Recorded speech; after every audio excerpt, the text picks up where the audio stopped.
Hello, sir. Hello again. Number 22. 22. Let's keep it going. It's nice to see you twice in under a week. I know, we've done well there. Yeah, we've done okay, haven't we? Makes a nice change. I know. I mean, do you know what I found? Yeah. Because we did that one, when you stop doing it for a bit, life gets on top of you. Yes. Then when we did that one, I was like, oh yeah, I've missed that. Yeah. It's a release, isn't it? Yeah. So then when you said you're good for Wednesday, I was like, yeah, good for Wednesday. So, yeah, mate, back into the swing of it. I think we were going to talk a bit about Paul Scholes to start with. I think so. What an absolute fucking legend. You know what? Like, we've been doing this now for since May, but it still gets me every time like a dad comes out and just puts it on the table, says it as it is. And yeah, what Paul Scholes did, I just listened to it all and heard him speak. And then, like, when people come up to us and go, "Oh, what you guys say resonates with me," I heard Paul speak, and I was like, "What you're saying now, absolutely resonates with me." And yeah, just seeing him, that one clip, I think you sent it to me, about talking about the future in the sense of like what happens when we're too old to look after our kids, or we're no longer here, and just hearing him kind of, and you could see the emotion in his face when he was talking about it. He doesn't talk about it much publicly, at least. That's kind of one of the first time I'd seen him really. Yeah, I think he's touched upon it, and there's been a few kind of things where I think his son Aiden's been mentioned, and there's been, maybe sort of 10, 15 minutes spent on it, but this looked like it was a proper off-the-cuff coming. Yeah, and he was around people he knew. He knew really well. Yeah, absolutely. He's around his mates, isn't he? Yeah. That he knows really well. And do you know, I watched that, and it reflected very much on, like, it might not be the case, but it felt like that was the first time he'd had that conversation with them. I don't know it was, but it just felt very real and organic, and it very much reflected for me, as we've said before, like when one of my mates would just go, "Hey, how's Thomas doing, mate?" Yeah. Like just kind of putting the feelers out there, not really knowing what to say. It felt a bit like that. Yeah, I think we kind of, seeing it from Paul's point of view, we obviously, we've got the same lens looking at the future, and our experiences with our kids is kind of when he was talking about it. You can see, and I've had it, I know you've had it, where you start opening up a little bit and you get your mates. And I think in this case, it was kind of Roy Keane, wasn't it? I completely understand where it was coming from, where he kind of said, "Mate, take it one day at a time. Don't focus too much. Take it one day at a time." And we both like messaged each other at the same time going, he just said that. What Roy Keane said, yeah. And totally get it. And I've had it, you've had it, we've had friends, family say that to us, but we do take it one day at a time. We live in, we live in the moment as best we possibly can, but that Pandora's box is open. Yeah. And you can't can live put it back. You can live one day at a time, but which we do. As you're getting older, you start looking at the future, and you can't just bury that and just go, "Oh yeah, that's right, I'll ignore that." But the one day at a time stuff is the stuff we deal with day to day. That's the one. That's day the meltdowns. That's that's the one day at a time stuff that we're doing. Yeah. But that thing in the distance, you can't put it away. It's and you have to have it as a thought, because you're trying to prepare. You're trying to prepare your kids, whether it's financially or. Would it? If you lived one day at a time and just ignored that, you'd be doing it wrong. Yeah, things would be different. You'd then put so much pressure on yourself when things happen. You cancer, you get old, or other ailments start to happen, and you haven't focused on it or had that conversation in your head, like, "Oh, fuck, I do need to plan for the future," whatever that looks like, whether it's trusts or putting things into place, or even if it's just, it gives you the impetus. It does with us.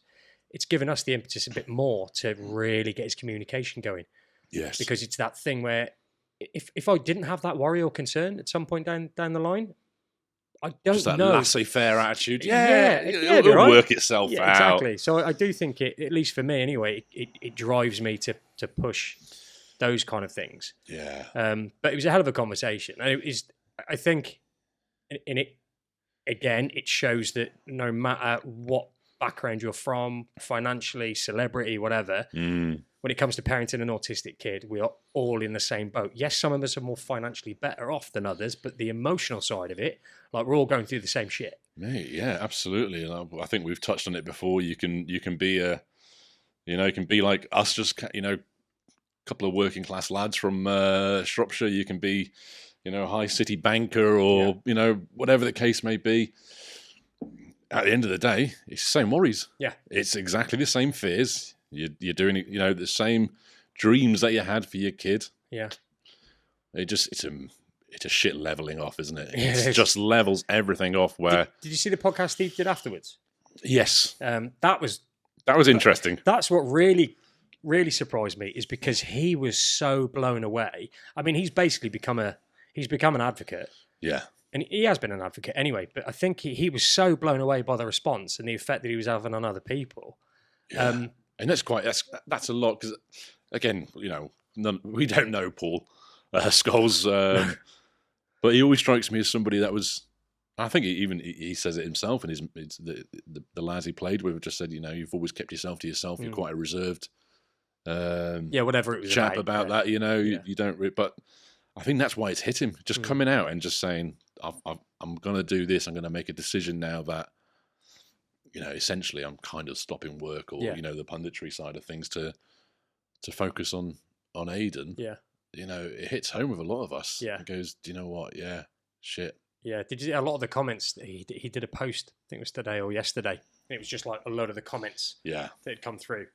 And it was, people weren't asking for anything. They were just saying thank you. Yeah, just thank you for speaking it and raising it. And that's what's blown him away the most, I think. Is, well, you get a public figure like that who comes out and says, I'm going through this as well. You just go, at last. And the other thing is, these are just our kids. So when you're in it, you forget, because it's just your kid. And it's almost like, for him, it was like, I was just talking about my son. Yeah. He's my son. I just love him like anyone else loves their son. I was just talking about my son, and I just can't believe how many people it helped. So it's just that shock. Yeah. But it was cool. People relate to it. Yeah, 100%. I hope it's given him, not that he needs, by any stretch that he needs to go out and share his story with everybody. He's already done it. But I think he could help a lot of people. I think he could. I really think he could. It's up to him whether he wants to or not. No, absolutely. But even he doesn't have to go out there to rallies and everything else like that, and do what we do, wear t-shirts and everything else. Just going, or just not hiding it. Yeah, I think is a big thing. It's just going, my child's autistic. Mm-hmm. These are the struggles we go through. Yeah, this is what I'm worried about the future. And he has had some struggles. I mean, if some of the stories the struggles they had with Aidan early on. Yeah. I think he was mentioning wearing long sleeve football shirts to cover up. There was a time when they were driving, and for no rhyme or reason that they could discover, he'd jumped in the front of the car and was pulling his wife's hair, and while he's driving. And now apparently he's super chill and happy. Again, lots of people have said, I've got an autistic child. I had to change my car. I had to get a people carrier. Yeah. So there was a barrier between whoever was in the front driving, spare set of seats that were free, and then they were sat at the back just to stop that. And again, it's something people go, shit, man, I thought it was just crazy, but it's a thing, isn't it? It's an actual thing. So from my point of view, I just thought it was fantastic to hear somebody that you looked up to. It's people learning about it as well, because a lot of people won't listen to me and you. Completely understandable. No, absolutely. But when they hear Paul Scholes talk about it, they all love him. Yeah. And they all follow him. And to hear him talk about that, I bet a lot of people that have, especially men and dads, because we've talked about it before, that are potentially kind of ignoring the topic, or just kind of pushed to the wayside a little bit, or just hope for the best. They might have heard him openly speak about it and go, okay, it's okay that my kid's autistic. Yeah, it's brought, we're talking about it now, but how many people, at work, in the pub, going to a match on a Saturday, just going, did you see overlap? Did you see Paul talking about it? And even people that aren't affected by autism, have nobody in their family that's autistic, will just go, wow, I didn't realise it was that. Difficult. On the podcast, they were they were genuinely asking, they genuinely cared. You could just tell, and they, I'm assuming, don't have any kind of interaction with people with autism. Yeah. And they were really interested to kind of find out what his day-to-day is like and what Yeah. his, what his kind of routine, what Aiden's routine. Well, it's his routine as well, isn't it? Yeah, absolutely. Well, but this is it. It becomes your routine It is now. your routine, Yeah, absolutely. yeah. So it's going to be a bit of a, a bit of change there. But I wish him all the success. And yeah, just again, great that he's talked about it and opened it up. And it is good. It's create a fantastic talking opportunity. And again, it might inspire, like you said, other people to come out and just say, yeah, I've got similar sort of struggles. And in fact, he was on with Paddy McGuinness, wasn't he, for that second? Yeah. Paddy's well versed in in life like that. So of course he is, it's good that there's he's got a couple of mates that are going down the same road as him. Actually, we've got loads of stuff we're going to talk about, but how's you did a post the other day asking for help? Yeah, just this not being potty trained. Yeah. I know she's like 4. She's 4, isn't she? 4, yeah, 4.5 now, and I think we're in the largest size pull-ups that supermarket stock. That size 9. But we're just like nighttime or getting towards the evening. It's just constant trying to put her hands in the nappy and pulling at it, and we don't know if this is causing her to kind of not sleep properly anymore. So yeah, put a post out, and geez, man, loads of messages came back. Of amazing messages have come back, and I need to get through them all and just kind of thank people. I was kind of speaking to Selena, kind of going through some of them. Some people recommended a certain type of nighttime kind of nappy pull up, which we've got. Lots of people recommended certain sheets that we can put on the bed that we've got. Some great suggestions, just kind of layering kind of these waterproof sheets, normal sheet, waterproof sheets, normal sheets. So yeah, we can just pull one layer off and then kind of let her sleep. But so many things there that we're going to go through. I think we've had an expert in kind of potty training and continence. Yeah, send a message. What was the name called? Give her a shout out. Yeah, give her a shout out. But she's come out with some kind of advice from kind of a holistic point of view as well in tackling it. So, and this is great. Not just for us, but we've put questions out before from people in the community that were asking for advice, and we can tap into it now and get all that stuff. So great Instagram name. Continence Consultant. Continence Consultant. Continence Consultant trainer. Go check her out on Instagram. She absolutely. Knows her stuff. So thank you very much for that message. But again, I didn't think I was going to get many because I was heading to the gym. It was like 10 p.m. I just put that out there, and I got out of the gym, and I was like, clearly people don't sleep with autistic kids, as I'm fully aware. It's one of those subjects that I think, I don't want to say most, but a lot of parents go through because again, it's a communication piece. Yeah, it's one of those things where you're just trying to communicate effectively. I mean, we're at a point where PEX cards were you're barely there really. At kind of at her age. Yeah, it's very hit and miss. I've said to you she'll use it, and then 3 months later she'll. And I know one of the things that they recommended early on. I mean, this is like, I think Thomas was maybe 2, and they were trying to explain to us, you put this by the toilet, and these are the pictures you put there, and they're like a little instructional on what you do on the toilet. You lift the seat up and you sit down.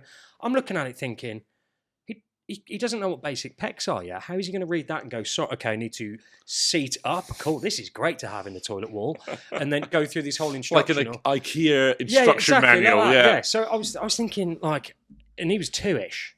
Well, he couldn't do that now. Yeah. He couldn't read that and understand what it means. I got to the stage where I thought, am I just going to put YouTube videos on 24/7 of just lock everything training? else out. It's constant. All you're watching at the moment is potty training until it sinks in.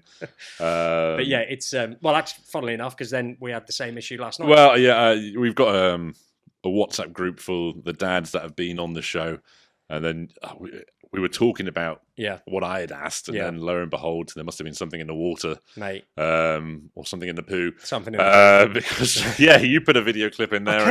It sounded like I mean, it should have been a Halloween clip from what you described as. So I came up. So basically, so Thomas goes to bed at 7 o'clock, on the dot, 7 o'clock, and I was on a call with a customer downstairs. I was like clock watching, and he said, you all right for time? And I said, yeah, just 7 o'clock, my son goes to bed. So he was like, yeah, no problem. So we just got to 7, and I leg it up the stairs to to like make sure I can see Thomas before he goes to bed. And I get up there and he's in the bath whistling. I'm like, what's going on? Like, why is he still in the bath? And then I turn and look in his bedroom, and Mish is there with rubber gloves on, and she just looks at me and she's like, yeah, he's shit. He spread shit everywhere. And I was like, oh, what? And he's not done this for a while. So I was like, what is going on? So he'd taken his nappy off, got his hand in there. Obviously, then he was in a mess. So he's like trying to spread it everywhere. It was on the handrails of his bed. It was everywhere. He went in other rooms in the house, sat on windowsills without a nappy on. So just his bare arse sitting on a white windowsill. So yeah, it was just a case of Mish had basically, while I was downstairs on this work call, Mish was doing this detective work, which probably isn't much detective work. You just got to sniff it out, I suppose. But yeah, I just did the video because I couldn't believe it. You'd asked about that yesterday, and then that happened. But the fact that all of the lads in the chat all had some kind of advice means they've all been through it. Yeah. I think it's a common theme, isn't it? Yeah. And that smell, that's not something a spiced pumpkin candle's not going to get rid of, is it? It's do you know what? Lingers. We'll have to speak to this the continence consultant. The continence consultant, just because I think it does need a specialist's eye, because there's probably something you could say. I mean, I'm guessing she would ask questions. Are they doing this? Are they doing that? Because those are probably like the telltale signs that they might be ready. Yeah. We might have to get her on as a guest. That's actually a really good idea. If she's up for it. That's actually a great shape. Yeah. Yeah, let's message her after this, because I think that would be invaluable. A bit like when Jess came on, it's just absolutely. Yeah, that'd be brilliant. Because I definitely Thomas is 6. He's in size 8s, 9s. And we got the school centre ones that you can get on the NHS. On the NHS, Jesus H Christ. Yeah, is it as good as their printer paper, which is just a thin piece of grey? Honestly, I was just dicking around in the end. It was just such a huge thing, and he's used to pull-ups. So now a normal nappy, like even I don't like putting them on anymore. I'm just like, why have we got nappies? Yeah, it's pull-ups. It's easier. And we put this nappy on him just to test it out. We were like, 3 nappies. This is going to be great, and we put it on him, and he was like, what the fuck is this? He was looking at us like, are you serious? Sumo wrestler style. It looked, honestly, it was nuts, and he didn't like it because you don't have the elastic that you have in pull-ups. It's just the tabs, isn't it? Yeah, and that rubs. And they get and they're quite tight on the sides, aren't they? And he was like, nah, not having this. Not after years of having a pull-up. Yeah. I mean, it was so big, I ended up sticking it on my head, and it looked like a bonnet. Oh my God! It was huge, and I've got a big head, so. Yeah, I think if we could get her on, that'd be really good. Yeah, I think so. Yeah. I think we'll probably get quite a lot of questions from the oh my God, community can you imagine as the well. Questions? There would be loads. Yeah, I think there would be loads. A lot of overlap, I would hope as well. 100%. So, yeah, very, very interesting. But I think kind of following on from that kind of Paul Scholes thing, it's kind of raised a few questions, hasn't it? And I think it might be a good time to revisit some of the stuff that maybe we discussed in the very first episode and. Kind way of back then. Oh, geez, maybe kind of 7 months on, how we less than that, is it 6 months on? How we may have taken a different view to things, but that's a really good shape. Yeah, so I mean, like, I guess the first one would be, how has being a dad to an autistic child changed you personally? Oh, these are good. I like these questions. They make you think, don't they? Yeah, it's made me. I'm less judgmental, and I'm more patient. My patience is probably the big thing. I think it's very easy to be judgmental even when you look at other people's kids. Yeah. And I kind of get it why people do that now, even with me and Thomas. But yeah, I would have looked at another kid having a meltdown. Yeah. And been like, get a grip of your kid, just through ignorance. Yeah. Just flat out ignorance. So yeah, patience is probably the big one, and being less judgmental of others. What about you? I think from my point of view, it's probably, looking back now, it's probably revealed that I'm stronger than I thought I was. That's great. Yeah. Because you don't realise, and that going back to shit, but how much shit you're capable of dealing with and handling it. And then realising that you can carry on. Yeah. I think that's probably one of the key things there. Definitely more compassionate. And I think you've just kind of touched upon that in terms of, in the past, if I wouldn't even like batter an eyelid and think, oh, there may be an additional need there. I'd probably just like, I'll sort your kid out, and you're a bit of a shit parent. What are you letting them get away with that for? Do you know what I mean? Yeah, it's not necessarily that that you don't care or you're being dispassionate of people's struggles, but I was just so ignorant of it. Yeah. It wasn't even on my radar. Yeah. Even when it comes to, government policy and stuff like that. Like now I understand, and it's not just because of Thomas, but I understand how important these policies that protect send families and send kids is. Again, it's not that I wouldn't have wanted anybody to get the support. I was just ignorant to the amount of support that was needed. And Thomas's needs are far less than, as profound as his autism is, there are people going through way more. In fact, I saw a video today of somebody referring to their child as autistic, severe autism, like profound severe autism. And his hands and arms were all bandaged up and he had a helmet on because all he does is self-harm. Yeah. And I'm like, okay, that's severe. That's severe autism. Yeah. Thomas doesn't have severe autism. I spoke to Selena yesterday. I had a moment of that. Like, Lydia's been quite difficult taking her back to school this week. I think the kind of transition from the first term to then having half term off to then going back to school. Yeah. I remember just saying to Selena, like, oh, it was so kind of not upsetting a bit, but kind of seeing her have these meltdowns, refusing to go in, throwing herself on the floor.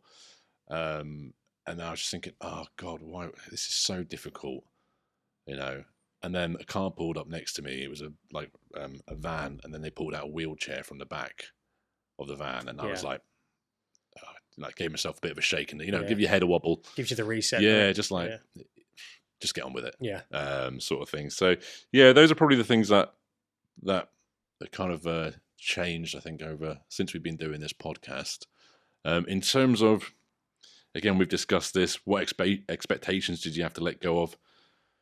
And all of them. Yeah. I'm joking, but yeah. It's the truth, isn't it? You let go of everything. Yeah, totally let go of everything. The thing is, you let go of all your expectations for self-preservation, but then you do kind of start to go, hang on a minute. Yeah. No, hang on a minute. Okay, he might not be able to do this, but he's pretty damn well going to do this. So it's, just, again, it's like a hard reset, isn't it? Yeah, it's kind of almost rewired my sense of time in the sense of, going back to the previous thing with Paul Scholes is element of kind of living day to day as best you possibly can, rather than making too many future plans apart from the obvious one. I suppose the focus now is more about being purpose driven rather than success driven. Yeah. It's like, we've got to follow this. We've got to do what we can. Yeah. For Lydia and obviously yourself with Thomas, that's kind of the big thing there. And it's like you said, those small, tiny, insignificant things that are wins. They're kind of breakthrough moments now, aren't they, for us, as opposed to huge. In the past, I would have been more focused on what successes were happening in my job or career. Those were the big things, but they just kind of moved to the background. It's more about, oh my God, this little thing happened, or she brought me a card for the first time to show me she wanted a biscuit. Yeah. Those are now kind of the big things that I kind of attach myself to and deal with. It's fun because, like, and I'll say this now so I don't forget, but a good example of these like little things is, so Thomas didn't go to school today because he's got like a sty or something in his eye. And again, this brings up that whole issue that it's not just, okay, have a day off. It's like, shit, just gone back after the half term and he's gone back for a day and now he's having a day off and he won't know why he's having a day off, because we can't say, listen, mate, you've got a poorly eye, you can't go to school. So he won't know why he's had today off. Yeah. So it's all a bit janky. And then today, Mish went to take him to Aldi. She had to do a bit of a shop and she wasn't expecting to have him with her. Yeah. Went to Aldi and he kicked off, like just lost his shit in the car park. And she didn't have his AAC device. Yeah. So she wrote down home or shops. And I didn't actually, I didn't pick this up with her before, but what she sent me back, she gave him the phone and he went onto the notes and typed, nah, snack. Oh. So, no, I don't think the nah was like, nah, man, I'm on a snack. But it was like N-A-A-A, and then he'd spelt out snack. And she went, okay. And she had some of those fruit winder things, and she gave him one of them. Completely fine. Oh, my God. Completely fine. And I think I might have touched on this before, but there's such a lack of control that they have over their own lives that sometimes just a little bit of control. Yeah. And you're not giving in as a parent. You're not No. You're not relinquishing all of your control, but you just let them have that little thing that they want. And he was like, I want a snack, and she gave him a fruit winder, and he was like, cool, do what you want now. So she managed to carry on doing what she wanted. But yeah, it's those little things like that like snack. Massive. People go like, fucking what? Your kid wrote snack on it. Why is that good? But yeah, it's those little ones are huge. Anyway, completely off on a tangent. I just didn't want to forget about it because Mish told me this morning. No, that's good, man. That's good. In terms of, I guess we're it's like a Q&A, but we're giving each other the questions. Yeah, this is good. This is I guess we've kind of found ourselves in this position now. But what does being an advocate for your child mean to you? It's just weird, isn't it? It is weird. It's really weird. It's not something I would have thought of. No, with having Lydia and then finding out she was autistic. It's not. No, it's not something. Again, Paul Scholes. Paul Scholes. He wouldn't. I don't think. I'm going to speak for him. But I wouldn't have thought he would consider himself an advocate for autism, even with as much as he shared it. But I think he's kind of discovered, just after opening up through a 20, 30-minute conversation he wasn't even planning on having, the feedback he's got from that. Yeah, he's an advocate. He's an advocate now, isn't he? For his son and other people's children. Yeah. So yeah, it's a weird one. A friend of mine said, really good friend of mine said, it kind of, he was taking the piss, but he was like, "Oh, shut up, just because you're famous now." I was like, yeah, I'm famous in this teeny tiny niche. Like, there's a few people that might recognise me, and the only reason they will is because they've got a child with additional needs. If I walk down the street, no one bats an eyelid. Exactly. If I'm in send soft play, I may get the odd look. Yeah, I've had one person stop me in the last 6 months. Yeah, and I was sitting in Starbucks having a coffee and having AirPods in, having a laptop, and this guy, people don't just normally walk up to you, do they? Yeah. Sitting there, and he walks over and he's like, I had my AirPods in, so I couldn't hear. And he just kind of looks at me and went, right? And I'm like, yeah, you? And he's like, yeah. And then he didn't go anywhere, and I was like, are you okay, mate? Everything all right? He was like, yeah, have you got a podcast? And I was like, this is weird. But again, this was in Jerusalem. Say it louder. Yeah. If I ever went to like Brazil and somebody went, "Oh, you've got a podcast," that'd be crazy. Yeah, I think it's happened to me once in Shrewsbury. That was on a night out. I forgot to tell you that. Oh, what? About 2 months ago, I was walking out of a bar, and there was a guy having a smoke outside, and I just walked. Same sort of thing. He goes, "You're right, Andy." No way. And I looked at him going, "How do I know you?" I couldn't work out how he knew me, or I didn't recognise him, so I was like puzzed. But then, but you were assuming it's from something other. And then he goes, "Oh yeah, I'll listen to your podcast. My brother's got 2 autistic kids," and I just had a 5-minute conversation. Oh, and he with him. listens to it. Yeah, that's absolutely. Cool. So yeah, that was nice. That was surreal, but that's nice that he's like again he's watching the podcast because of his niece and nephew, that's quite cool. Yeah, I think the other thing about being an advocate or doing this, and again, it's just if I go down to the real grit of it, it's just making sure that even though Lydia's non-verbal, is that her voice is heard. Yeah. And I think that's the only other thing is she can't at the moment speak for herself. No. In simple terms, being an advocate, we speak on their behalf and hope that we can kind of give them what they need and dare I say, sometimes try and influence policy or put pressure, by being part of various charities and hooking up with other parents and so forth. So I think that's kind of the real advocate side of things, isn't it? Yeah, we haven't actually talked about the white paper being put back till next year, have we? No. I don't know if that's a good thing or a bad thing. I just possibly think that maybe. Well, they pushed it back out. It was supposed to be the summer, wasn't it? Then they pushed it back to was it November this month? Yeah, it was supposed October, to be November, and then they've shelved it until next year. But is that because, things like the rally that we went to and the various charities and Maybe. everyone's going, Yeah. this stinks. Yeah. The thing is, something does need to change. There is a reform that's needed. Yeah. It's just the way they were going to do it didn't look very good. Yeah, I totally agree. Again, kind of things like routines. We've touched upon this quite a few times, but What's your routine like now? Because this is quite good because, like, obviously we first kind of had a conversation at Costa, didn't we, at the Birmingham airport? Yeah. At fucking midnight. But what has your routine changed? Because the reason I ask that is because your routine changes kind of incrementally. Yeah, that's a fair point. Yeah, it's not one big shift, is so, it? Yeah, I mean, if you were to look back and go, well, this is what we used to do. Oh shit! Oh, actually, it's changed quite a lot. Do you know what? That's a fair point because I think in the early days we were trying so many different things to try and form a routine. Yeah. Do you know, like, oh, this doesn't work, or try something else, because you're getting so much, again, information. Yeah. You're getting advice from different parents that have worked for them. Yeah. And you're like, I'll try that. And some of it does work, some of it doesn't. And you go, oh, that didn't work. Well, back to the drawing board. Yeah. I think now we probably are in a bit of a routine in the sense that, especially now she's at school. Yeah.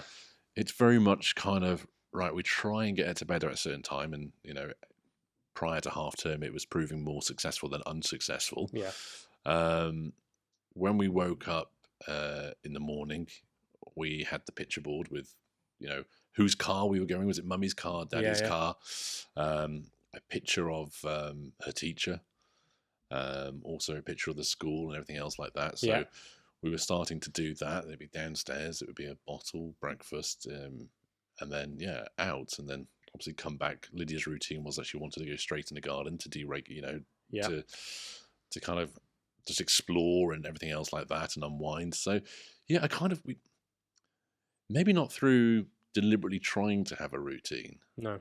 I think we've just naturally just fallen into a routine, which, again, after trying to deliberately create routines that didn't work, we've seemed to have found a nice, happy medium that does work. Yeah. Do you reckon that, obviously, because, I mean, you guys were like desperate as far as sleep was concerned, weren't you? Like, it was just rough. Do you think because you were getting so much information from so many different directions of, people trying to help, do you think that maybe you didn't give a single you didn't give a single thing enough of a try? I say enough. I know what you mean, yeah. But because you're long enough, that doesn't work. But then let's try that thing. Yeah. Because you guys were just. I think that's a fair point. There's an element of desperation.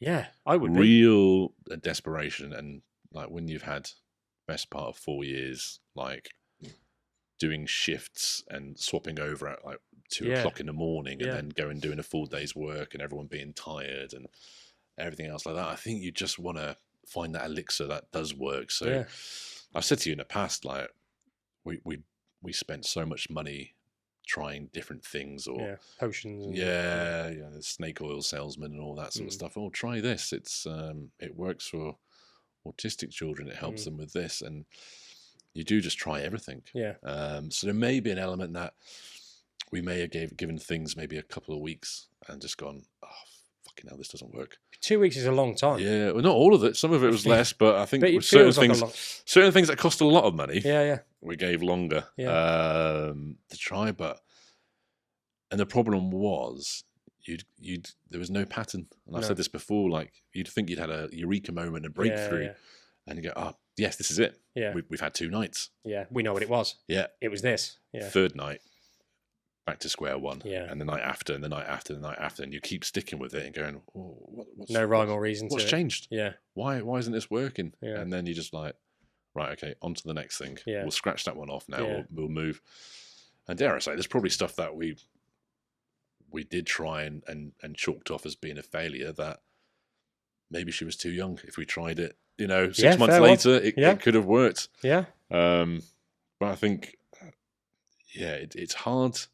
It's easier to look back now at that really, really difficult time as being parents to Lydia, and how incredible. I look back now, sometimes I think, how on earth did we actually get through that with some form of sanity? Yeah. and look back now and realise, okay, things are easier now with her. Although we still say, oh, it's difficult, and I said, oh, she's had a sleepless night. Yeah. But do you know what? I remember kind of 2 years ago saying to Selena, oh my God, if she just slept till 3 o'clock in the morning, I'd be happy. If I knew she went to sleep from 9 till 3, and I had, that's it's the not pattern. knowing, isn't it? But it was just like, one day she'd fall asleep at 7, then she'd be up at 11 p.m, and then she'd stay awake till 5:30 in the morning, by which time she'd fall asleep. And I'm like, well, you can't plan one of us that. then has to go, we were both getting ready to go to work, or Selena's getting ready to go to work, and or she was working, shifts sometimes as well, which are evening shifts within the NHS. It's just like there was absolutely nothing we could have done, and it was such a difficult time. But yeah, it's you kind of look back on it with some rose-tinted glasses. So yeah, it was hard, but yeah, I think it's funny how we adjust, isn't it? Yeah, Hey, at the time you're going through something which is just horrendous. Yeah, and that is one day at a time. Yeah, absolutely, of course. Yeah. You look back and you go, God, that was rough. Yeah. We think actually it was a lot more than rough. Yeah. Because at the time you're at breaking point. Yeah, and I think that goes back to like the first thing, like what have you learnt, or being an autistic dad, or to a child like that, it is that strength, isn't it? Yeah, it is that strength. You forget like how strong you actually are as a person, and just like sometimes you just look back at it and go, geez, man, I didn't realise I was capable of doing that. And because it's not like people say, oh, this old kind of thing that always comes out, oh, you were chosen to be parents to this autistic child because you're thanks. No, didn't choose. It wasn't on the list of options on the menu that I was looking at and perusing at. It's just like, this is what I've been lumbered with, if I'm being quite blunt. I've either got to step up and find a way of dealing with it, or I might as well just walk out the fucking door and not have anything to do with this child. Paul Scholes said something that again was interesting. It's a bit like that. He was kind of taken aback by people saying you're so brave for speak, and he was like, what? Like, just what do you mean I'm brave? Like, I'm just talking about my kid. But that's because for some people it's not something they find easy to do. And I think you find it easier the more you kind of get people around you talking about it. You said to me a couple of episodes ago, like I think we had a guest on, you said, I can see how you've changed from episode 1 to where we are now. And all I can put that down to is immersing myself in this whole autism thing that I didn't choose, and just being able to talk about it. And it goes back, me and you having we joke about it, we say it's our therapy. It is our fucking therapy. Because you get it, and when you speak to me, I get it. And it's just having somebody that totally understands and is not being kind of, oh shit, what do I say here? No, the fact that we go, oh, this happened, it was a fucking nightmare at the time, but we're barely laughing about it now. You went on, I forgot to mention this, you went on LBC. Oh, with Nick Ferrari. Nick Ferrari. And he said, I've been on the Instagram page, you mentioned dark humour. Oh, yeah. What's that about? And we're like, there's a lot of dark humour about being a parent to a SEND kid. Otherwise, you've got to let it out. And sometimes, like, the typical British way sometimes is it's always been like that. It's just, well, we're not going to sit here and cry about it. No. We've done that already. We just get through it by going, oh, fucking hell, that was hilarious, wasn't it? Oh, I can't believe they did that, but... And then share it with somebody else, and they start laughing as well, and go, "Yeah, I relate to that. That makes sense." That's why, like, dropping that video in the group chat last night when Thomas, it's just like one of the other lads might have had a similar situation that they were feeling a bit, fucking hell, like, again. So I think sometimes just to, I mean, I could laugh about it because I wasn't the one that was cleaning it up. I mean, if we asked Mish, so if we asked Mish how funny was it, she'd say not funny at all. She's taking her rubber gloves off, going, "Yeah, it's fucking hilarious, ha ha ha." Yeah, there was a little bit of cleaning up to do after, but it wasn't rubber gloves type work, Yeah, no, that's fair enough. I mean, things like, all right, how do you handle meltdowns or shutdowns? Do you know what, mate? And this is again, I fucking harp on about it all the time, but he's not had a meltdown in a long time. Not something that I could fairly call a meltdown. I'd be giving meltdowns a disservice if I said that he'd had one recently. He's not had something that's lasted kind of 15 minutes, nothing half where an hour. the blood vessels in his face used to pop. Like he Yeah. used to like really go for it. I can't remember the last time he had one. Like genuinely, I can't remember the last time. The most he'll do now is, I think, what happened the other day? I got in. Oh, he'd had quite a long day. Normally, his kind of daily routine would be that he'll do stuff in the day, get back around 4 o'clock, and he's got a few hours till bed. Whatever it was he'd been doing, it was quite close to bedtime. Ooh. And we are like strict on bedtime, pretty strict on bedtime, just because Routine. just routine. His brain, no. And I went, come on then, mate, you ready for sleeps? And he just did like, it was a classic tantrum. Like, Did he go, nah? Nah, bruv, snack. It was a classic tantrum. I mean, if I was to say, what's a classic tantrum? How would you explain it? How would you describe a classic tantrum from a kid? I'd just be kicking off. Right. Like, no, I don't want to do this. They the eat, classic, 10 more minutes. Classic. If it's a meltdown in a supermarket, lying down on their front, right, Yeah. he did that. He was sitting there on his AAC device, just doing some spelling. I was like, "Come on, mate, you ready for sleeps?" And he just looked at me and just went flat down on the Yes. kitchen floor and was just like, "Nah!" slamming his hands down. And I'm looking at him like, "Get up!" Like that is the worst he's done in months. And it wasn't a meltdown. It was just it was a hissy fit essentially. Yeah. So, mate, I don't actually have to deal with them that much anymore. Yeah, we're starting to notice them a few more this week with Lydia. Yeah, I'll bet. Yeah. I've kind of like touched upon it, like that transition about returning to school. Yeah. Because she's done one term and Yeah. then we have a week off. And you made a very good point, like before we start recording, it's like, well, that's what she's got to base it on. She doesn't realise that you go back to school after it. She might have just gone, hey, this is a great 5 weeks. As far as she's concerned, Why am I back here? For some reason, you put her in a weird little uniform and sent her to this place for 5 weeks. Yeah. And then on that first day of half term holidays, she was like, oh, well, that's done. All right, that was quite fun. Quite enjoyed that. She had no fucking clue Yeah. that a week later she was going to be going back. And how would she know? No, she wouldn't know, would she? Because she's got nothing to base it upon. Exactly. So that's where you can understand her kicking out. And Thomas did exactly the same thing. Yeah, I think as we've kind of progressed through meltdowns, I've just realised it's literally just staying calm, isn't it? Yeah. It's staying calm, Ride it out, ride the wave. steady, like kind of lower your voice, give her space, show that she's safe, and it's not about, I guess, reasoning with her when she's in that kind of. I know it's difficult to reason with her when she's non-verbal, but it's just reassurance, isn't it? Yeah, it's reassurance, and the difference is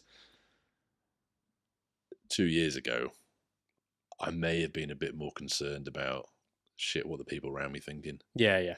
Oh no, they're looking at me, aren't they? Yeah. They're staring. What are they saying to each other? And I'll just be in a bit of overdrive going like, whoa, what's going on? No. And then I wouldn't do the right thing. I'd just be like, right, stop this now. I need to get out of this. You know. Whereas now I'm just very much like, stare?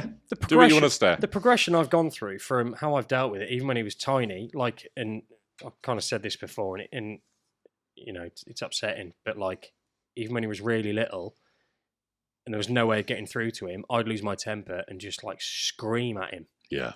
That's frustration, isn't it? Just pure frustration. I felt awful about it after. I would just scream at him.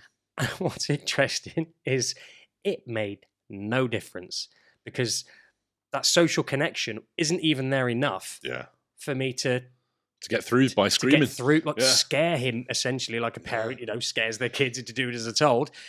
It didn't make a single bit of difference. I look back now and I think I'm screaming at him and he's just like same level of meltdown. He's like, "Mum, what good do you think that's going to do?" Just heightening your own state 100%. And that's kind of progressively gone through to, telling off and all that, to now if it did happen tonight, for example, it would be pressure points. Yeah. I mean, that's how you learn as a parent. It would be, he really likes it when you go real firm on his arms and his legs and just work it all the way around. That's the kind of thing we do to calm him down. Yeah. But like, you wouldn't have the typical kid. No. If I did that to my 18-year-old, it's okay, mate. It's good. Get your pressure points. Everything's fine. Yeah. So it's different. But it's good to talk about that because that's part of the transition, the journey that I think we've been on as dads is, we look back now, we go, oh yeah, we were doing all the things that people say, oh, you don't want to be doing that. Yeah, and yeah. you just have to, sometimes you just got to go through it and To learn find the out for hard way. yourself. Yeah, Yeah, and just yeah. go, oh, you know, it doesn't Yeah. work. I'm just getting myself worked up. And Interestingly, your skin becomes a lot thicker when you're out and about and these things happen. So and if you think about like how you deal with it, well, the way you're dealing with it is compassionately. yeah. And you It's take kind that of- into other parts of your life as well. You're showing all you're showing is pure love and compassion. In that moment, you're with them in it, but you're just like essentially they don't know what you're saying. Yeah. They probably don't know what you're saying. Thomas certainly doesn't. But you're just like, it's okay. I'm here. It's fine, and you just help them ride it out. Ride it out. Yeah. Yeah. What's been your hardest battle for support or diagnosis? Is it things like battling the system or delays or? It was early on, I think. Yeah. It was kind of the system has actually worked relatively well. I think in Shropshire. Yeah, Shropshire, exactly. And not again, personally speaking. Yes, but exactly. Same And for we me. know there's people that we've spoken to in Yeah. Shropshire that haven't had the same experience. No. For me, for us, it's worked relatively well. It was just the time that was the issue. So the things were in place, but the time and the fact that we had to like force him into a mainstream nursery, knowing he'd struggle, leaving him there, knowing he's going to be having a hard time, not understanding why we've left him. We had to do that. Everybody involved knew it wasn't going to work, but we had to do that as a Proof, as a box ticking exercise. Essentially, that's the bit that really, that's where most of the tears were. Me and Mish just sat in the car when you know this is going to fail, literally from the start, but you've still got to put your child through it. Yeah. That was the rough. I think for me, I didn't realise this. I was just kind of thinking about it the other day. This is a cathartic episode, This by is the way, really, mate. yeah, This I think is so. a fucking cathartic one. This is. Sorry, mate. In the early days, all the paperwork that you had from kind of applying for this, applying for that, liaising with, I don't know, speech therapy, doing the EHCP application. It was just repeating Lydia's story again and again and again to different people. I'm going to see the pediatric consultant. Right, let's repeat the entire story again. I'm going to go see a nursery. I have to repeat the entire story again. Yeah. It's that just constant hammering early on going, I have to say this so many times that my child is different and this is what I'm concerned, and just constantly having to do that. So I think it's just repeating it, having that patience and persistence as well. Yeah, and the EHCP and like DLA is probably the worst. Yeah. EHCP was a lot of, describing your kid's situation, how they are and how they're not. But the DLA was... Yeah, DLA was a lot of just hammering home how fucking hard life is going to be. Yeah, and the first time we filled it in, it was rejected because essentially we didn't want to describe, subconsciously, we didn't want to say how bad it was. Well, we were then doing him a disservice because we weren't getting him the support he deserves. Yeah. Because we didn't want to admit how shit things were. Yeah. So we ended up going to this A4U. I've heard of them. Yeah. We went to A4U and the lady there, she was lovely. It's a charity where they kind of help you fill in EHCPs and DLAs. And she was like, listen, like, you've described to me what your days are like, and this is what you've put on this form. They don't match. It was like, you need to fill this in like it's your worst day, like your kid's worst day. And it's kind of getting those little bits of advice early on where it comes to support, that you deserve the support. Like, there's also this guilt around, like, I'm getting money out of the system because it's like... It's difficult, like, if you're one of those, like, you've paid into the system all your life, but I don't know why it is, though. Is it because there's been so many... stigma, isn't it? Yeah, is it the stigma? Is it because there used to be so many programs about, benefits cheats and, you're not deserving of this, but you're claiming it. Doldosser. And it's having to admit or change your thinking, like, no, this is what I've paid into the system for Yeah. the past 25. This is exactly what I've paid into the system it was for. if this happens. Yeah. When we pay into the system, it's an insurance policy, essentially. You're paying into an insurance policy in case the shit hits the fan. And when you have a kid with additional needs, the shit has hit the fan. Yep. So, yeah. Or the banister. Yeah. Or the windowsill. Yeah. Or everywhere else. Yeah. And in terms of kind of that kind of, you touched upon it there, that the applying for stuff, but then the time difference in, oh yeah, we'll get back to you in 6 months, or for the assessment for autism, unfortunately there's a 9-month delay, and it'll be later. How do you stay calm? Yeah, because like me, when that happens, because you still got to carry on, haven't you? You got to crack on. Yeah. Yeah, it's difficult. Oh, I can't. Do you know what? I can't even remember how we did it. But you just have to do it. It's a bit like when people say, like you said earlier, like when people say, "Oh, you must have been chosen to have this kid." Like, no, I just don't have any choice. Yeah, I've just got to get through it. I suppose you don't have any choice if there's a delay, do you? No, exactly. What can you do? You just gotta wait and hope that. And I'm always guilty of this. Like Mish will say, "Listen, we haven't heard back from such and such. Like, you need to chase it up." And I always have way too much faith in the system. Yeah. I'm always like, "Listen, everyone's doing their job. It'll come." And then you make a phone call, whether it's to do with a referral from the NHS, and we'll ring up and go, "Oh, they haven't put the referral through." And you're like, "Shit!" We've had that, yeah. And it's been like you might have left it like 3 months past when they should have. Yeah. So I'm terrible for that. Yeah, and I think the other thing that you got to remember as well is progress with your kid doesn't always happen in an educational setting. It happens at home as well. No, so even if you are waiting for contact with, I don't know, speech therapy or whatever the case may be, get cracking. Is like everything that happens day to day, there's still progress taking place. Like you made a really good point. Like before you got the AAC device, you saw what was happening with Thomas. Yeah. And you went out there and go, right, it's a summer holidays. He's making progress. We need to act now. Yeah, why are we waiting? And you did, and it's paid dividends. Oh God, yeah. So I think that's a really important thing to kind of bear in mind as well. How do you involve your child's voice in decisions, even if they're non-verbal? How do you what? Say that again. Involve your child's voice in decisions. Okay. Well, essentially, again, like the world revolves around our kids a lot of the time, it really doesn't it? does, doesn't it? It's not like, and again, I mean, that question is probably more aimed at older kids. But for Thomas, any choices aren't like, listen, where should we all go today? Yeah. It's like, where do you want to go today? Yeah. Because ultimately, everything's about him. Yeah. If he's there, everything's about him. Even if you've got to go to a food shop, and it'll be the same for you guys. Anything that you've got to do in a day, if they're with you, you need to incorporate something into that journey of the day, where they get to do something they want. We rarely give him choices on location, just because normally he'll pick the one you don't think he's going to pick. You might plan a day to the beach, and you're like, beach or Nana's, which is 30 seconds up the road, and he's like, let's go Nana's, and you're like, we'll literally just park the car for the beach. No, that's a fair point. Yeah, everything does revolve around them, doesn't it? It literally does. That's something we all take for granted as well. Sometimes I think it's only when other people kind of have a conversation and say, "What's your daily routine like?" or "What do you guys normally do at the weekend?"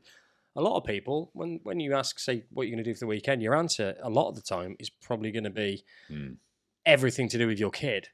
And some people might, with typical kids, would be like, "Oh, you literally don't get to do anything for yourself." Yeah. And even if you do, your kid's with you because other people can't have them for you. Yeah. And if you do something without the kid, it's like a military operation that takes months into planning to actually find some sort of childcare. And and you still don't stop thinking about your kid. No. You're messaging the person that's got them going, "Everything all right? What's going on?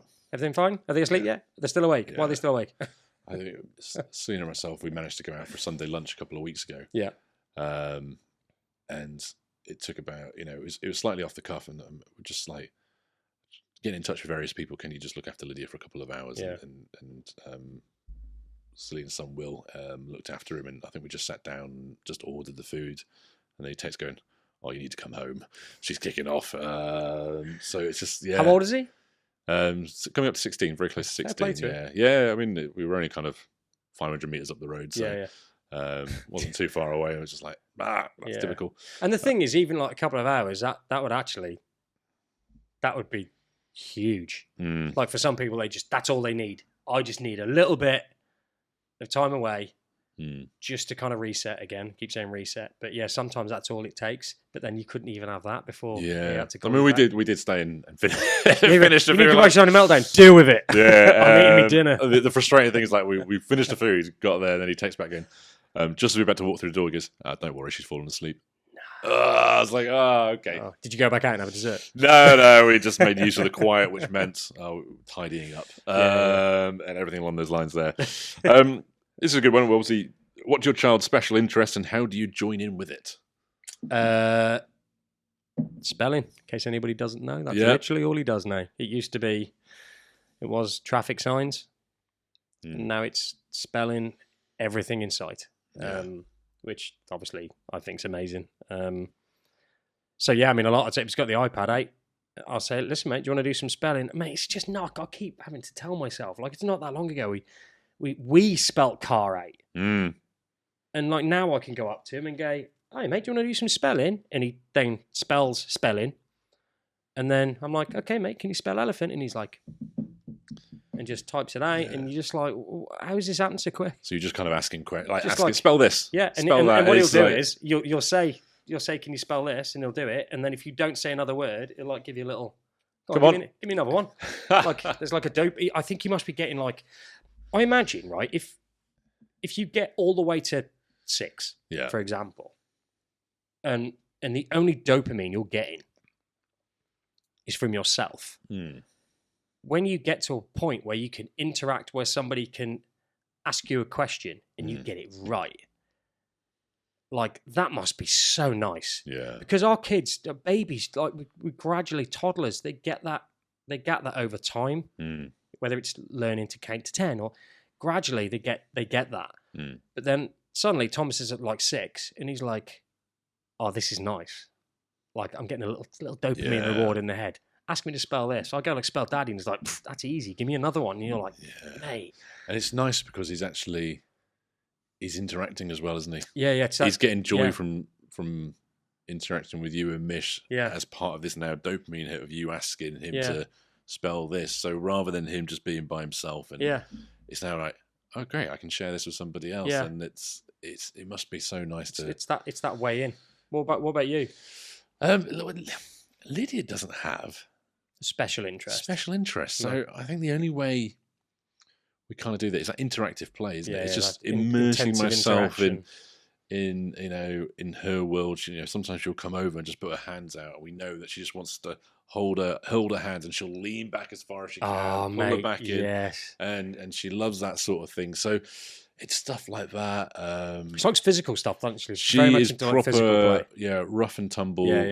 Like I'll throw her up in the air onto the bed, and she'll just land flat, think it's hilarious. And do you ever get, when you start doing these games, you then wish you'd never started because you have to keep doing it over and over and over and over and over again? There are times where I go, oh god, this is going to go on for a while, isn't it?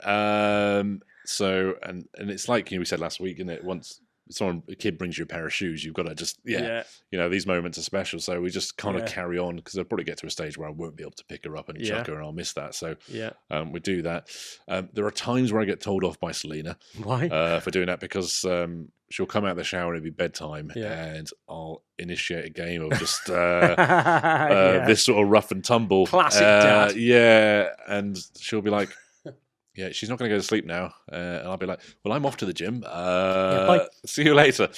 But those are kind of the things with kind of Lydia, just kind of throw myself in there and just, do daft things, tickle her, and she'll just like run away and then sometimes come back. You've uploaded some really smiley photos of her recently. Yeah.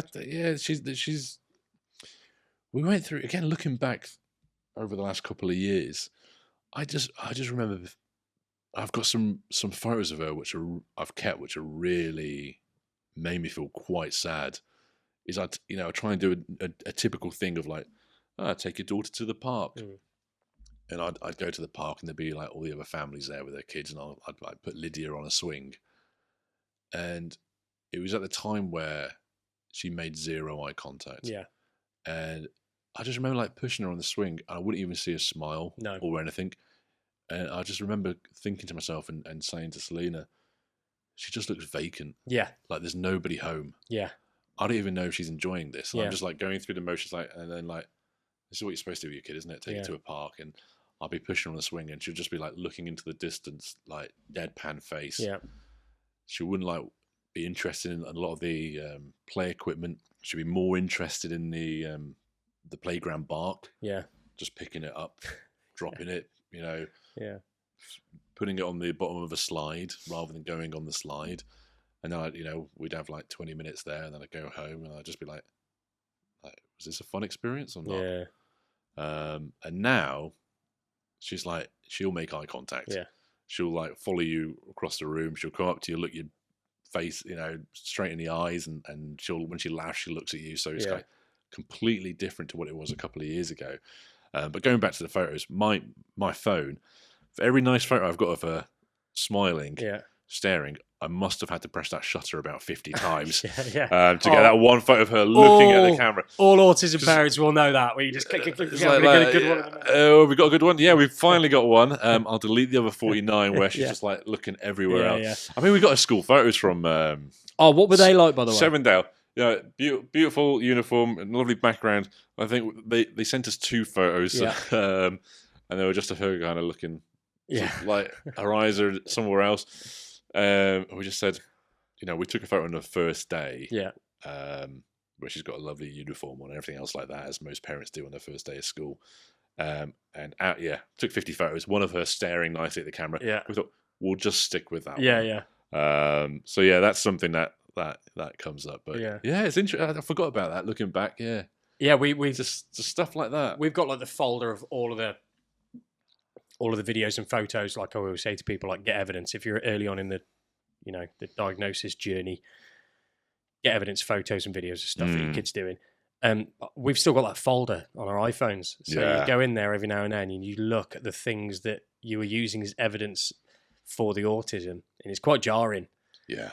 You're like, God, like you think of where they are now and where they were, where like nothing of interest apart from spinning a fidget spinner, just staring, and like the deadpan face, just like life was bringing them zero enjoyment. Yeah, and it was rubbing off on you as parents as well. Yeah, you think, what am I doing wrong? Like my kid has zero enjoyment in life. It's probably that stage when you're going through that limbo of trying to get your head around it, accept it, and then you're just surrounded by happy, glorious kids that are just loving life, parents, who are enjoying it. But then there's a part of me, sometimes I look at some parents and I just look at them going, oh, you don't know how fucking lucky you are. You're not really, like, I'd look at them, I'd be a bit pissed off going, your kid's just fucking awesome, having a great time, interacting with you, coming back and going, oh, look at this. And you're getting a little bit annoyed going, I'm trying to have my coffee here at Soft Play. Leave me alone. Go over there and play with Cuthbert or whatever it is. And I just be looking at them. I just be looking at them going, I'd fucking give anything for Lydia to run up and go, Dad, look at this. Look at this. Come play with me. And, she'd just be like in Soft Play, just sat there. Yeah. Like, just it's mad. Found maybe a piece of dirt on the floor and just be more interested in that than everything else that's around. Yeah, Thomas took a while to get into Soft Play. He very much would just sit with you when you're having a coffee. He'd just sit there with his iPad and just eat his food. And these were probably the times where before we knew there were SEN groups and SEN events. It was just like you'd be surrounded by neurotypical kids and they would just hammer home even more how different your life is going to be. I do love the SEN sessions where you could just the noises the kids are making, just random little noises, but weirdly quiet as well. There's not like loads of screaming. No, it's just like or whistling, or what is going on? And you're looking at the parents, and everyone's just kind of. It's like being in the jungle. You just get these random noises that suddenly pop up. Yeah, everyone's just looking at each other like. But what I quite like about the sessions now is. No one batters an eyelid. No. You just sit there and the parents are so chill. Yeah. Because the kids have got to a certain age and they're like, they're fucking autistic or SEN or whatever additional need. And they're just like, we just take it in our stride. Yeah. What's the worst that can happen? It's, they're all good. So they're just running around. I think those SEN sessions, like even really early on, would be like mega valuable. In fact, it was a bit like what we were talking about, last week. But I imagine if I had something like that, people to be around that got it really early on when it's really difficult. Yeah. Not necessarily because your kids are difficult, but just because emotionally you're struggling. Yeah. Being able to see people in it when their kids are a few years older, like you say, Yeah. just chilling, vibing, and you'd be like, I would have liked to have seen that. I would have liked to have been around that. It probably would have helped me a lot. Yeah. Well, we've said many times in the early days, you think you're in that bubble. You think you're the only one that's got an autistic kid. And it, like you know, the first time we properly met was that Birmingham airport, and that Costa coffee, you know, waiting for the flight to Paris so we could do that half marathon. Yeah. We were having it was like a 4-hour conversation, wasn't it? Yeah. And we were like, shit, you do that. You reckon? And I was like, I thought I was the only person going, and I was like, we mentioned poo a lot, but I said to you, oh, she does this with poo, and you were like, oh my God, yeah, Thomas does that. And I was like, I thought I was the only one. I wasn't telling anybody. It's not a conversation you're going to have, is it? Yeah, I can't tell my friends at work or people outside and just go, "Oh yeah, Lydia did this." They'd be like, "I was like worried about what the reaction was," and then you're just like, "Oh yeah. That's normal." Mad, isn't it? Yeah, it's crazy, isn't it? Crazy thinking about it like that. But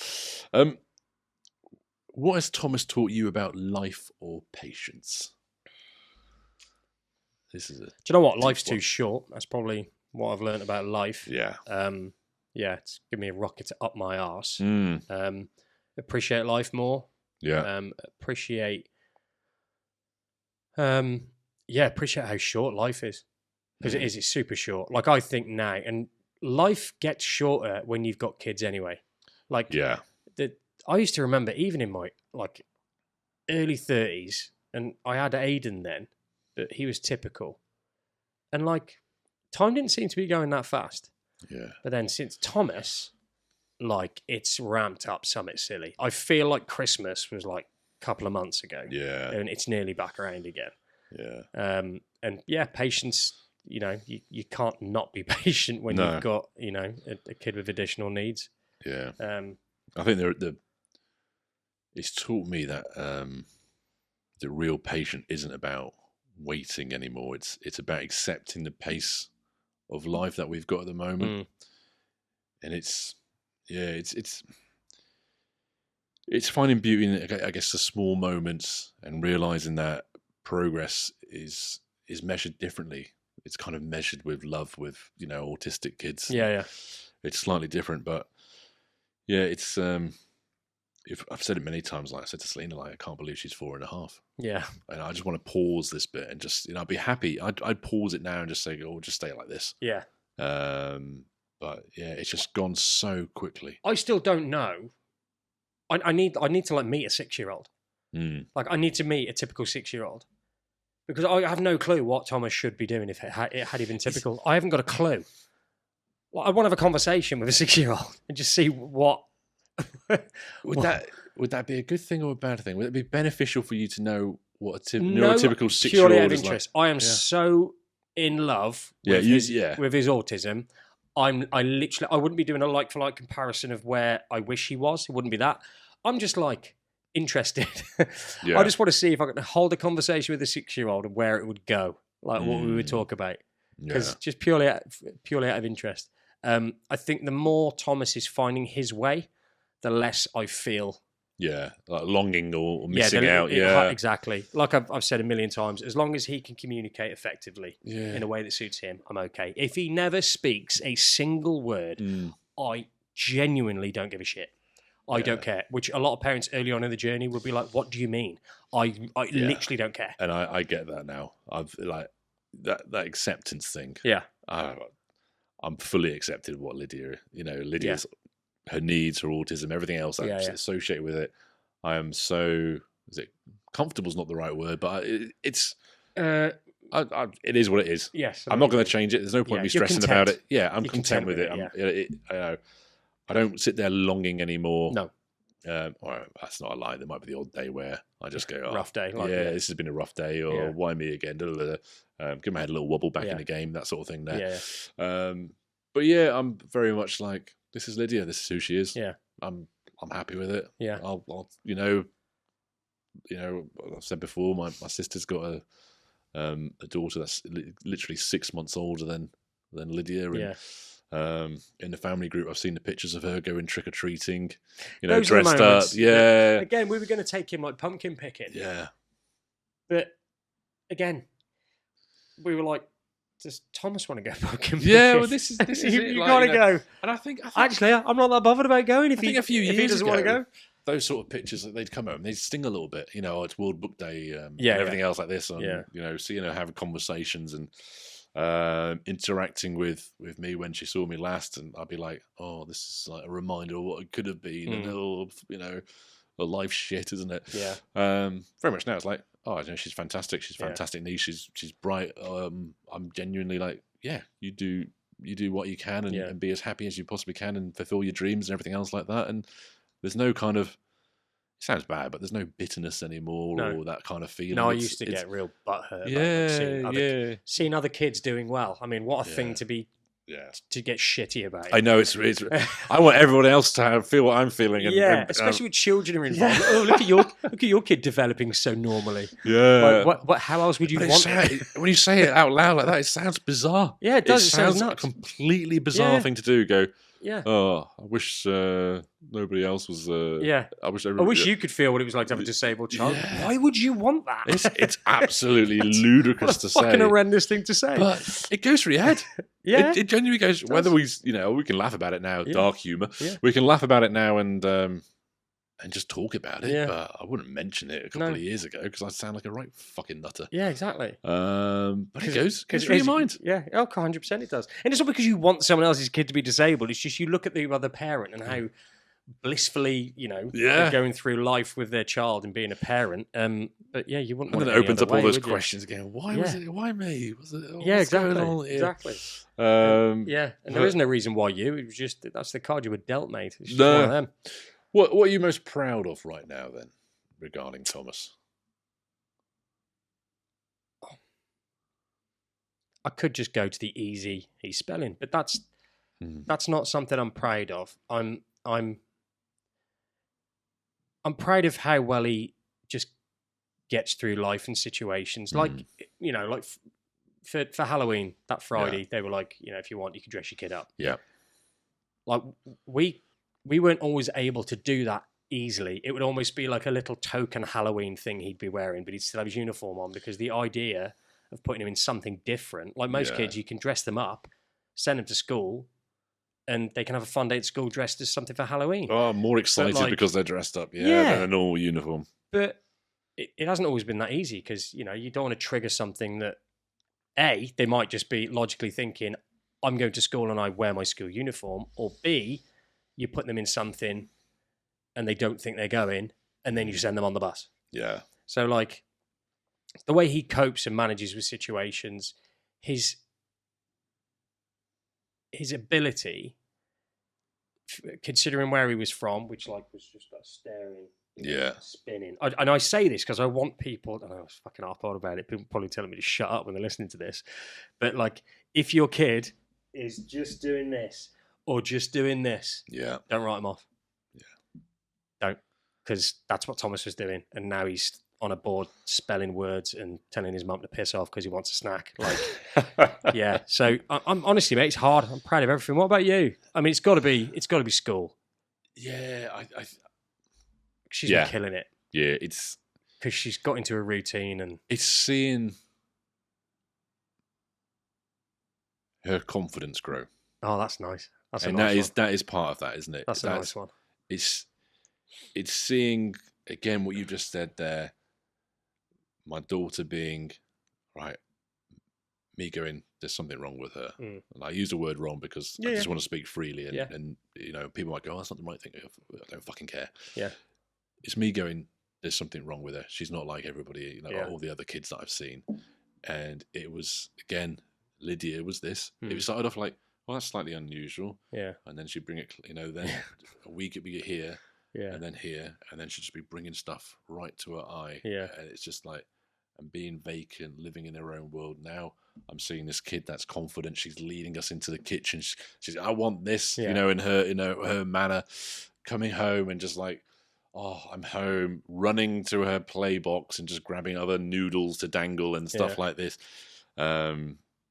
Things like, always wanting to hold my hand when she goes outside now, and that's nice. We'd count the steps that we go, up to the car. It's just seeing her confidence getting amongst develop, it in the world. and those little breakthroughs, there's little breakthroughs where she has a moment and she's like, "This is what I need to do, isn't it?" It's funny, when you say like picking things up and looking, and like Thomas was very similar, and a lot of kids are like they're doing that because they don't realise there's any other option. Yeah, like interaction. yeah, It's not like, I'm assuming, I don't know, I'm not autistic, and I've never been inside an autistic person's brain, but for them to do that, it's like they don't think there's any other option. It's like that is the norm. There's all these other people around me, because it's a social disorder. The social bit doesn't exist for them at that stage, that early on. So it's not like it's an option. What a lonely place to be. Yeah. But they just think that's life. Yeah. And then all of a sudden, at some point, you make that connection and that bridge, and they suddenly are like, oh, I can do stuff. And that's why intensive interaction gets pushed so hard. Yeah, absolutely. It's finding those moments. And it's like seeing things where she goes to Selena for certain needs, but then comes to me for others. So she's like, oh yeah, mum sorts this out. Yeah. Dad sorts this out. Yeah, those are nice. So they're quite nice. Yeah, there's like a separation between like whether it's like rough play with you or yeah, exactly. Going back to kind of Halloween, again these sort of things, Apple and Google Photos, they bring up memories, don't they? And sometimes they're a reminder of like how difficult things were. We had Lydia's first Halloween. She was 6 months old. We just got this photo of her dressed as a pumpkin. I'm just imagining what her face is like. With her face just like that. Yeah, with little chubby cheeks and everything. Those photos when she's like 6 months old, I kind of weirdly refer to them as pre-autism, even though she obviously is born with autism. But it's like before we knew there was anything up or different about her. Yeah, and they're kind of like quite nostalgic now, where I would have got a little bit upset. They're like, I can enjoy those photos again now because I've kind of accepted what the future is for her. But they're strange looking back. I do. I look at a lot of them probably up to, I don't know, maybe 14 months up to that point. Yeah, he would laugh. And obviously, I had a very different experience to Mish. She was breastfeeding. She was spending all this time with him. She was like, something is wrong with this kid. Like, she knew something was off. But for me, it was, I very much would look back to when he was really little. And he seemed typical to me. Just seemed typical. And obviously, I'd had Aiden, so I previously had a child and had a baby. So I get what you mean with that. I'd look back and it does feel like pre-autism. It feels like the autism kicked in at 14 months. It's like you're given this period where they just go, you can enjoy being a new parent. Yeah. Enjoy this moment because shit's going to hit the fan. We'll give you 12 months and then we'll give you a lifetime of pure fucking stress. Yeah. Literally a lifetime. Yeah. Enjoy these moments. Yeah. But I look back at them now and I kind of smile. I've got like obviously, it was during COVID. Yeah. And we've got like little photos where, I don't know, finally the pub's opened.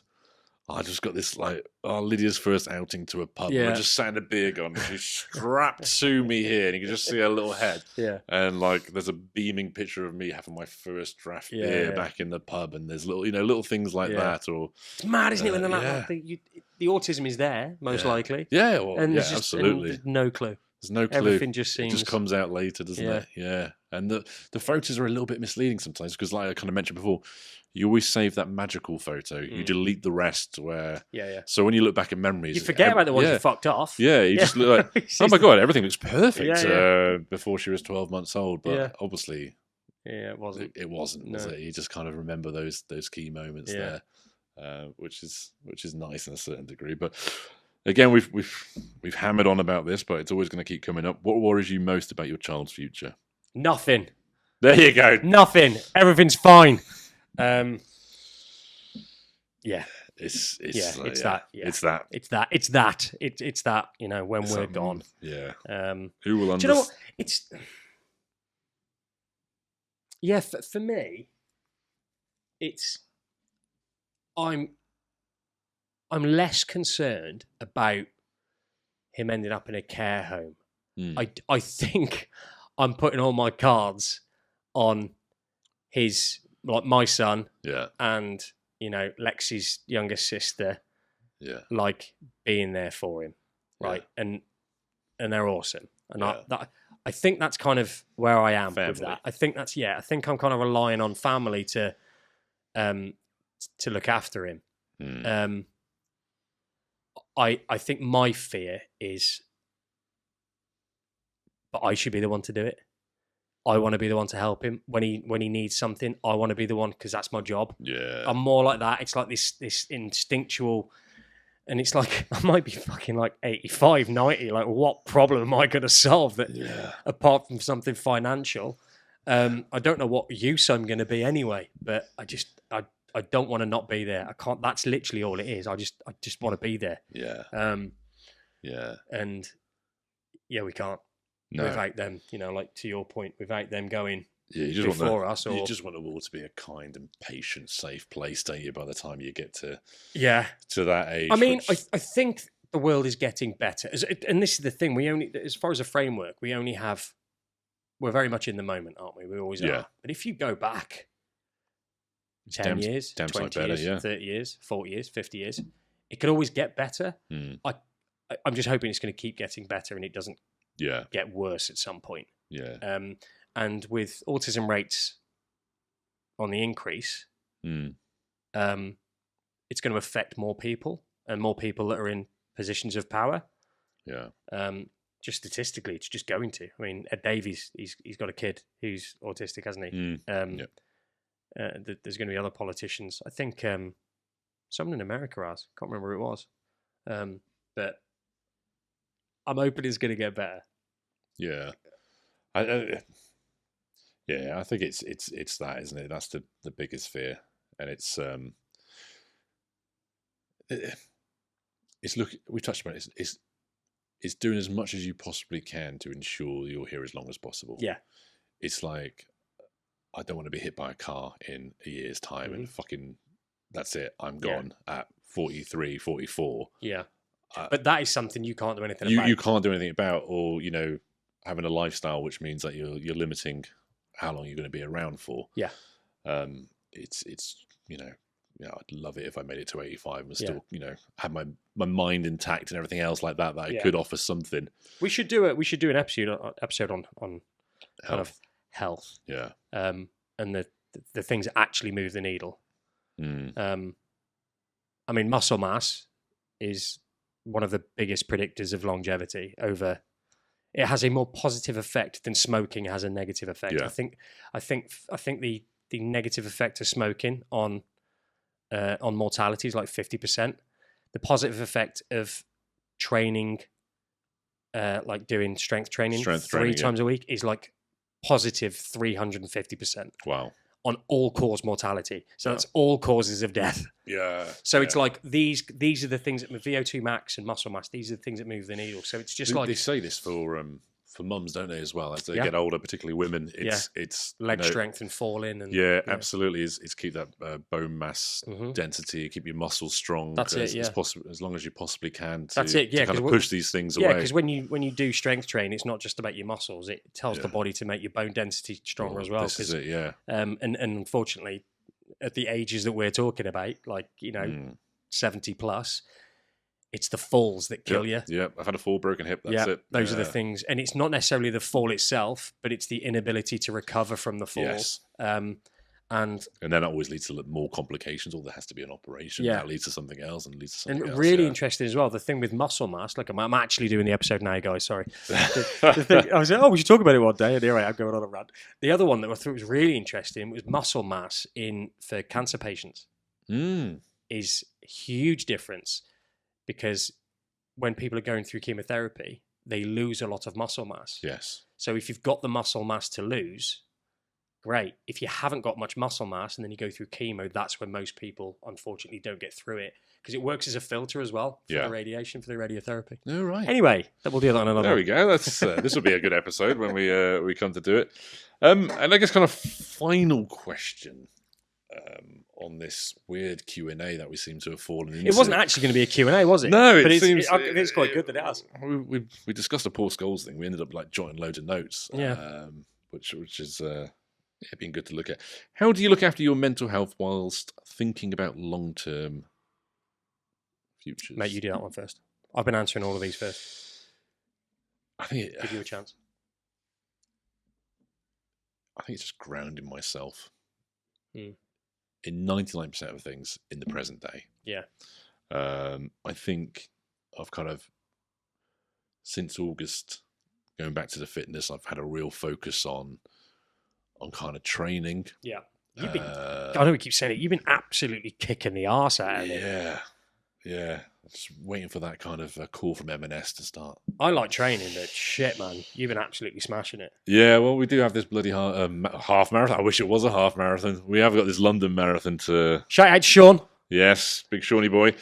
Yeah, he's doing really well, isn't he? Mate, he's killing it. 5K now, I know, at 28 minutes. Keeps running. I'm like, fucking Jesus. stop it, Sean. We mentioned the... Sean, no more running. No more running. Stop running. Please. You can start again in April. May. Start again in May. Yeah, obviously we've got the... bit of a tangent. We've got the Christmas live recording. Oh, yeah. I'm well excited for that. It's only 18 tickets left. That's good, isn't it? Yeah. It's because they're free, baby. It's free. Everyone has a freebie. But yeah, Sean messaged and goes, I booked a hotel room. Shall we go for a run on the Saturday before? I saw that. It's like... How nice is it, though? Because when he first mentioned it, about the marathon, when he first mentioned doing the marathon, he was like, I'm going to try this running thing. Oh, he's well into it. And now he's just like... He's just killing it. Yeah, he's absolutely killing it. And it's doing his kids the world of good because he's going to live longer for it. Yeah. As long as his heart doesn't explode because he's training so much. Oh, hopefully not. Hopefully not. But no, I think it's just grounding myself and accepting, Lydia is Lydia for who she is. Getting my head around that. Doing something physical. I kind of mentioned there, that training, and I've said to you before, I get it now, whilst during COVID when gyms were shut down, why a lot of people were going, this is affecting my mental health. All the gym rats were like... At the time, I was like, oh, whatever. Yeah, you want to look good in the mirror. You just want to look buff in the mirror. Yeah. Now I'm like, no. Once I've had a really difficult shit day, and I go at the end of the day because I'm one of those... It's probably a good time to go, because if you have had a difficult shit day, you can... Luckily, the gym's like, it's one of those 24/7, so I end up going there like 10 o'clock, 10:30. Yeah. Having kind of an hour and a half there, then go home. But I've had a real shit day or something's affected me. I go there. By the time I walk out, I'm like, yeah, I'm good again. Yeah, it's just like recalibrating, which resetting makes you everything. realise how much the thing that you were feeling shit about was almost made up. No, I think it just plays in your head and you just build it up and build it up. So I think that's really good. Doing something creative like this has really helped. Yeah. That is our kind of cathartic therapy session. Yeah. Being able to discuss it, that's kind of helped. And yeah, just always, again, hammering the point, those tiny, insignificant things to a lot of people, celebrating them. Yeah, massively. As major milestones. Properly celebrating. Yeah, absolutely high-fiving, dining out on it, this is amazing. And telling somebody that gets it. Yeah. Not just like your friend that's got a neurotypical kid or was not associated. I love my mates to bits, right? But if I said something positive that Thomas had just done, and they all get it, they watch the podcast. That's amazing, mate. They get it. They go, oh mate, that's really cool. Yeah. Really, they'd be thinking, they'd be just. They're doing the right thing. They're doing the right thing and saying it. But you put it in like the group chat we've got, or you put it on like that everybody's going. We get it in the dad's group chat. We'll have somebody going, oh my, put a little video of, oh my kid's just done this, and you'll see like genuine, oh mate, that's fucking brilliant, awesome, it's cool, isn't it? And because they've lived it. Yeah, it just means that a little bit more, doesn't it? Yeah, because it's not. It's genuine. It's genuine wherever it's coming from, but they've lived it. Like you say, they've lived it. They understand why you're so buzzed about it. Yeah. That's a bit of an interesting episode. Yeah, just ended up being a Q&A. Yeah, but I like that, mate. It's good. So, Christmas live show. I still haven't got a fucking clue how we're setting that up. It's going to be mint, but I'm thinking. Like that picture I showed you. Yeah, the table. The Joe Rogan one. Oh, I've said it. I've said Joe Rogan. Dickhead. Oh. So I'll edit it out. It's fine. That's more viewers we've lost. They're like just a table, and we just let people come up and just chat. And, they can literally come up and tell their story and talk about it. It'd just be cool. We'll just roll the camera. Just keep it going. Just keep it going. We'll try and organise something where there's a bit of structure to it. Yeah. It'll be meant. We'll get the dads on, and then... if anybody else wants to come up and have a bit of a bit of a chin wag or discuss something, then exactly, it'd be meant. We can do a Q&A session, but we might just go. you've got a question, Yeah. Chris, come up, have a seat next to Yeah. us so we've got you on camera. Yeah. Um, Yeah, a bit of audience participation. Yeah, we'll just fuck it. We'll just make it up as we freewheel go it. along. Yeah, we'll just freewheel it. Like pretend there's a real structure to this. Also, we've got the marathon coming up We have. next year, London Marathon. After we mentioned if everybody could give like 50p or a pound, fucking loads came in. Yes. Like it was. I mean, we're not nowhere near the target yet, but I think we've broken the £1,000. yeah. It was. Do you know what I think it might be? I might be wrong, so anyone can feel free to tell me to shut up. But I think when you ask to give money for charity, people think it needs to be like a certain amount, or it's not going to be worth giving. So when we mentioned like if everybody gave 50p, yeah, we genuinely like that would genuinely be amazing. Yeah, because collectively it'll smash the target. Yeah. So just a friendly reminder: if anybody can give us something, literally whatever you can, that would be amazing. Because I'm starting training. Sean, the runner app that you got me involved in, that I started for a bit and then I just kind of pied off. I've put the marathon, the dates in that, yeah, and it basically tells you when you're going to train. And my OCD has basically made it so that I am going to start training on that day, but I don't think it's until about the 16th of December. Oh, we've got a bit of time. Oh, it's after the Christmas special. Oh, yeah, we go. A couple of days after. So I am going to start then. I keep thinking I'm going to record it and put it up on Instagram, but I'm not sure anybody wants to see me breathing out my arse. But maybe it's evidence that we are actually training. So I was thinking that maybe we start doing that until we hit our target and then we'll stop. Ah, yes. Yeah. That's a good shout, actually. Yeah. Yeah, people seeing us breathing out of our arses. No, I think it'd be good. I mean, it's one of those, and we know there's quite a few other people in the group that are going to be down there as well. Yeah, so I'm looking forward to that. We'll just all run around together. Yeah, absolutely. Do some selfies and shit. I'm looking forward to seeing people dressed as chickens and stuff. That's usually a London Marathon thing, isn't it? Dressed as a chicken. But unfortunately, these are the people that are going to be running past us. I know. Yeah. Like somebody carrying a fridge will run past you, and you'll be like, yeah. So I met that fridge guy. Yes. Yeah. Yes. Yeah, absolute. What a bloke. Beast. He's about my height, built like a brick shit house. And he just does it for fun. He just walks up huge mountains with a fridge on his back. As you do. Yeah. Thank you, guys. Thank you, mate. No problem. And we will catch you all next week. Next week. We'll do it next week. Number 23. All right. See you guys. See you later. Bye. Take care. Bye-bye.